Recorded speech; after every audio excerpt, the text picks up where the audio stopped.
What's up, everybody? Welcome here with the legendary Godfather. Man. Welcome to Toronto. Well, thanks for having me. It's about time we got to meet. Yeah, it's about damn time. I've been listening to your show. I've been following you, doing all that stuff. And finally glad to meet you, brother. Yes, sir. Yeah. Now, I got to ask right now, first thing that comes to your mind when you think of Canada? Good strip clubs. We used to go. I love it. I think there was one here in Toronto called the Landing Strip. Okay. By the airport. We're by the airport. Yeah, exactly. So you never know tonight. Like the people, like the weather. It's beautiful here. Flying in, it was so. Yeah. I live in Las Vegas, where it's the desert. Yeah. I mean, there's no green, and to fly in here was just beautiful. I was actually thinking about my wife. Said I want to just fly you to Toronto just to see how beautiful it is there. And I'm not joking. It's really beautiful country here. Yeah, exactly. Now I got to ask you now this: what got you into wrestling? Believe it or not, I was not a wrestling fan. I grew up. I'm six. People think I'm younger than I am, and they start thinking, well, Papa Shango, oh my God, how old are you? I'm 64 years old, you know, and I was a roller derby fan in the 70s. I grew up in the 70s, and roller derby was in the Bay Area of the San Francisco, where I'm from. Roller derby was way bigger than wrestling. So I watched that. What got me into it was a movie called Over the Top with Sylvester Stallone. It was an arm wrestling movie. Some of Scott Norton and a bunch of guys were wrestlers in that movie. They came to my bar. It was a strip club. I was the manager, bouncer, bar back, everything in one. And I was just a monster. And they're like, dude, you should wrestle. And I'm like, I don't want to do that. Yeah. And they're like, you ever hear of Bam Bam Bigelow? And I'm like, yeah, the dude with the tattoos on his head, you know? He goes, he made $1 million last year. And I said, wrestling? What? Sign me up. Sign me up. I swear to you, 2 years, not even 2 years from that, I'm wrestling Jerry Lawler in Memphis on a Monday night. And if you have any type of history, knowledge in wrestling, that's a big deal in Memphis, Monday night. Memphis wrestling. My very first match ever was against Jerry Lawler, and I beat him as a wrestler called Soul Taker. Wow. And here's the thing, I knew nothing about wrestling. Did you even know did you know of The Undertaker? I didn't know, no, I met Taker there. Wow. What happened was, I went to the Monster Factory, it was in New Jersey, but I never went to school because I'd be out all night chasing girls. And, hey, I am what I am. Whatever happens, happens. Yeah, and so I've always, anyway, I'd be chasing girls and I'd get in late and I just wouldn't make it to school. It's the addiction. And so Larry Sharp called me one day and he's like, you got to come down. Jerry Lawler wants to take a look at you. And I got in the ring with Jerry. Jerry's like, well, do this and do that. He goes, I can work with you. Yeah. My very first match ever was against him, not knowing anything about wrestling. And you got the W. Yeah. Wow. After that program, they didn't know what to do with me because I was so green, because I was basically only doing what Jerry Lawler tells me to do. Exactly. I just could do it. Yeah. They brought in The Undertaker, and we had a match. And then after that, they made us a tag team. He was called Master of Pain. Master of Pain, yeah. And I was Soul Taker. We were called Death Express. Ooh, Death Express. And then he went to Japan. I know I'm talking. He went to Japan. When he came back from Japan, I went to Japan. When I came back from Japan, he went to WCW. I went to Germany and worked for Otto Vons. Listen to this card.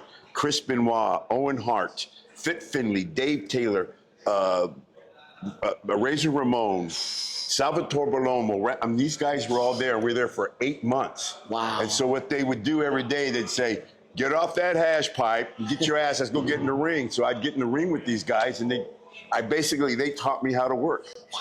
And so when I came back from Germany, Taker was in WWF, and so I got a tryout, and they hired me, and Vince says, you got a body of a monster, he says, but you got a baby face. He goes, I got to do something with your face, and that's what they came up with Papa Shango. Exactly. Now, as well as WWF as well, you debuted, I believe, and you beat The Undertaker.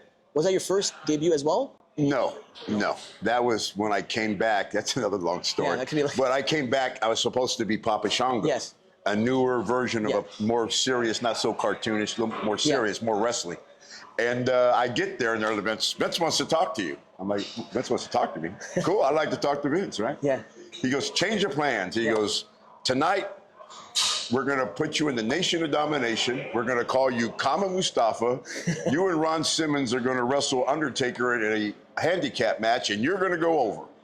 And he goes, and I'm like, So no Papa Shango? He goes, no. You know what I said? Because I signed a pretty good deal. I'm like, I get paid the same, right? He goes, yes, sir, you do. And I'm like, well, I didn't want to put all that paint on every day anyway. But you actually had an actual feud with The Undertaker as I went on. I had feuds as Papa Shango. I had casket matches as Papa Shango. I had casket matches as Kama.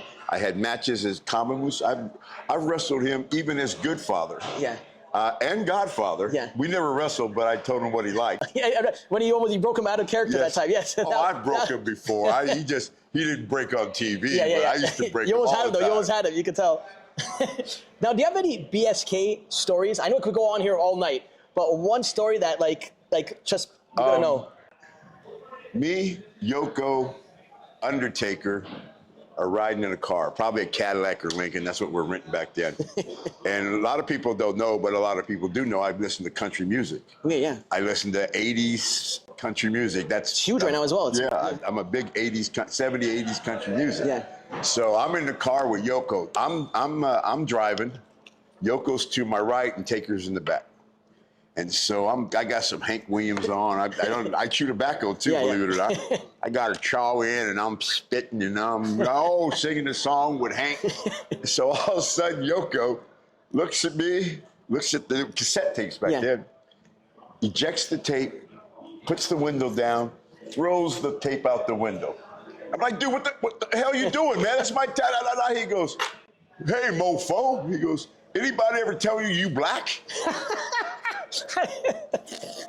And so, he was serious because he ain't never, Yoko was from the hood, man. Yeah. He's like, I ain't never seen no black dude that listens to country music, chews tobacco, ride Harleys, has tattoos, and drinks Jack Daniels the way you do.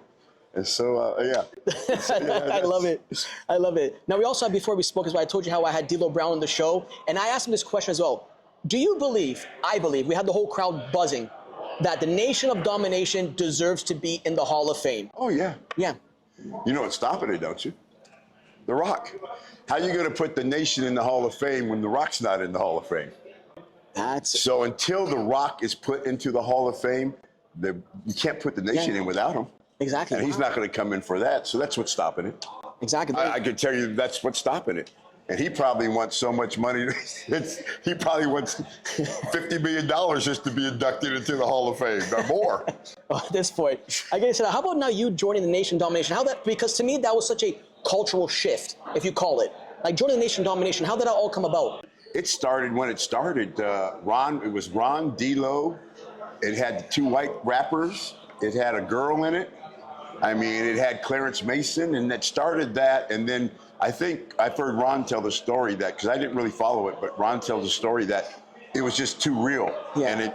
And so Vince says, let's put some white people in it, ladies. And then as it evolved, it started getting tougher. Yeah. And then he decided to go for it. And that's literally probably weeks before I show up to TV, they came up with the idea, let's make them bigger and badder. And so they put me in it. Exactly. And it's kind of like the, enforcer. Exactly. Like before I also had as well the Wu-Tang. We had Capadon, and I asked about, you know how Wu-Tang, such a cultural shift, like the logo, when you see the logo, you know of like Wu-Tang. Yes. And like Nation of Domination, you guys were such a cultural shift at that time. So I want to, as I like say, I like to give you your flowers and say thank you so much for like the memories and all the stuff that you guys done through our childhood and everything. Like, like even as the Nation Domination, as a hoe train, got me suspended a couple times, but it's all good. Like, let's talk about the Godfather, the gimmick. How did it all come about? My wife. My wife came up with the whole thing. I'm in the Nation of Domination. The thing about me is, if I wasn't, I was owner of a strip club called Cheetahs in Las Vegas. So I always had money coming in. Of course. So if it wasn't fun, I would leave. I'd go, hey, Vince, I ain't making no money. I'm getting hit over the head with chairs. I'm going through tables. I'm going home. And Vince would just laugh and say, let's know when you want to come back. And every time I came back, they called me because, I've been home looking at naked women all day. I'm at home. And so, shout out to the wife, of course. My wife's cool with everything, man. I've been married 30 years. She was just in New York at Vince's party with me. But I was having so much fun in the Nation. It was so over that I didn't want to leave. And my contract was coming up. And I'm like, man, they're not doing nothing with me. They're not going to give me no more money. I'm not even so. My wife says, if we can figure out a way that people can see the real you. You're not a voodoo guy. You're not a fighter, ultimate fighter. You're not a militant. Just be your high-ass self. just be you. And she says, if you just be you, you'll get over big time. She put the pimp moniker behind it. She came up with the hats, the glasses. She had somebody making a jeweler making us gold. Yeah. She had a seamstress making a vest for us because the vest I'd only wear them one time on TV, and then I'd only wear them in house shows. Wow. But have you ever seen on TV? I never wore the same vest. And like the mink coats as well. That we had. Wow. Yeah, she had my wife. Stylist too. All I did was the silliness. Be out there, you know. But yeah, man, my wife. And then Vince had nothing to do with it. What happened is me and Bradshaw, I'm not even going to tell that story, but me and Bradshaw started doing it in house shows because we're wrestling each other, and the people are just sitting on their hands, meaning they don't care.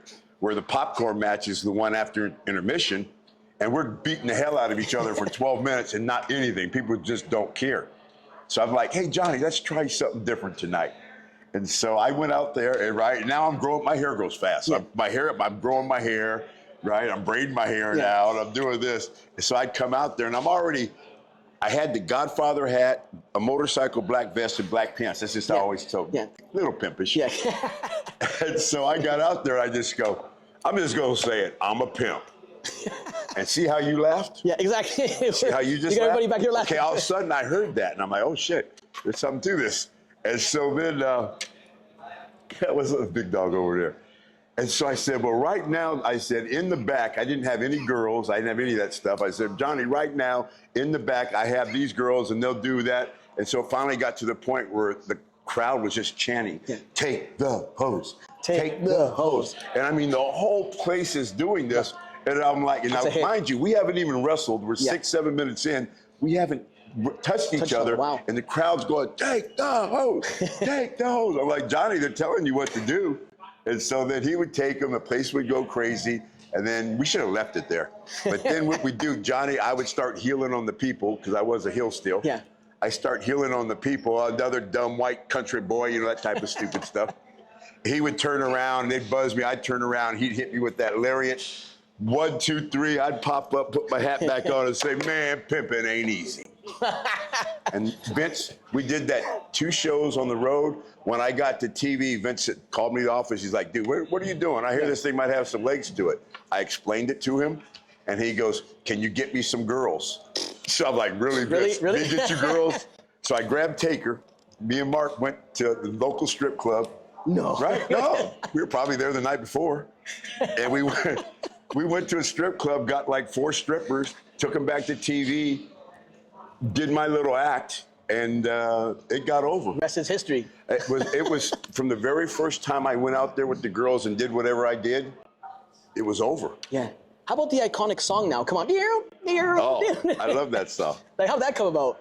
Well, they pitched it to me. They're like, what do you think of this song? And I'm like, I love it. I love it. They wanted that 70. Yeah. Yeah. You come with the whole, like, get up. I love it. Now, you also had this, Ice-T, come out with you at WrestleMania. Yes. Iconic. And he had the coat as well. We both had fur coats on. That was cool. That was cool. He's a nice guy. Now, how did that all come about with Ice-T? Actually, they were doing one of the soundtracks. I don't know what it was called, but they're, you know, Snoop Dogg did this one, and this. Everybody was doing, somebody was doing somebody's music. So I went to Vince, and I'm like, hey, Vince, I just talked to Snoop. Yeah. And he says he's got this new guy named Exhibit. He goes, he wants him to do my song. He goes, too late, Charles, too late. I'm like, why is it too late? He goes, Ice-T's already done it. Wow. I'm like, oh, that's cool. That's how I found out. Now, I got to say now, it was a very iconic moment when you won your Intercontinental Championship. Now against Goldust. Yes. How was that moment for you? Great, man. I loved it. We had a great match and got the belt. A great moment, man. It was pretty cool. And how about when you guys, it was also with Bull, when you guys actually defeated the Hardys, Young Hardys. Is that who we beat? Yeah. Oh. To get the tag. Who did we lose it to? I got no idea. I lost. Anybody here? Who did the Godfather lose his tag? I want to say the Dudleys. Was it the Dudleys? I don't know, but I remember wrestling the Dudleys. It was an era when the Hardys started coming, Edge and Christian. Perhaps you're right. Guys, comment right here. Was it? Yeah, I mean, I just remember working a program. You have so many matches that you just forget, yeah. I mean, you have thousands of matches. So we're like, oh, I don't remember that one. But now I got to ask you now this now. How important is legacy for you? My family's more important than the legacy of wrestling, but I think that I'll be remembered as a good dude in wrestling. And I think it'd be hard to find somebody who says Godfather ain't a cool dude. Yeah, I think that's pretty cool, man. And I stay positive. I stay just like I am now, especially if I'm smoking. You look great. You look great. Hey, I went from 320 pounds to I'm 245 pounds right now. Wow, congrats. You look phenomenal. And I'm trying, man. I had my hip replaced and my knee replaced within a year. And it got me on this diet and changing what I eat and how I eat. And I fast. I only eat from 10 o'clock at night, morning till 6 at night. Wow. I don't eat no sweets. Smart. I know I'm a stoner and I don't eat sweets, right? No sweets. I don't drink no pop.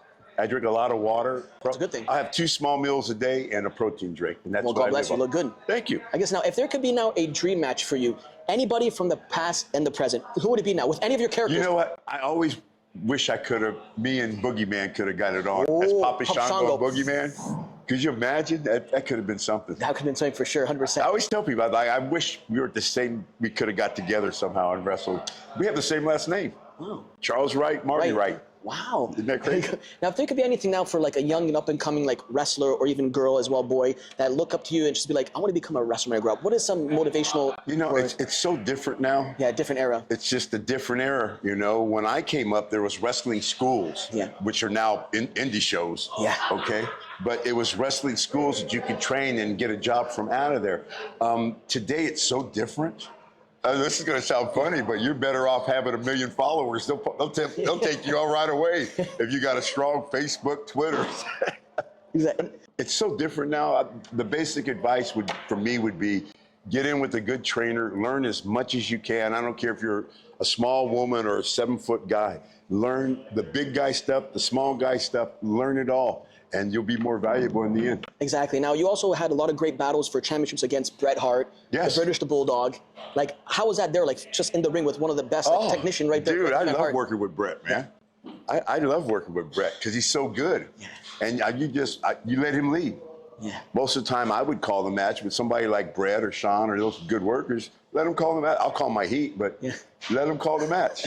I love it. Now, I got to say, I can't thank you enough. I know we got a lot of stuff going on as well after this. We'll continue this as well in the future for sure. Now, when it's all said and done, what do you want the fans to remember Papa Shango, the Godfather, the Good Father, Mustafa, all that? What do you want the fans to remember you as? Godfather. That's because it. Godfather is Charles Thomas Wright, and the Godfather is one and the same. One and the same. Say, can we get a pimpin' ain't easy? Man, pimpin' ain't easy. And we out.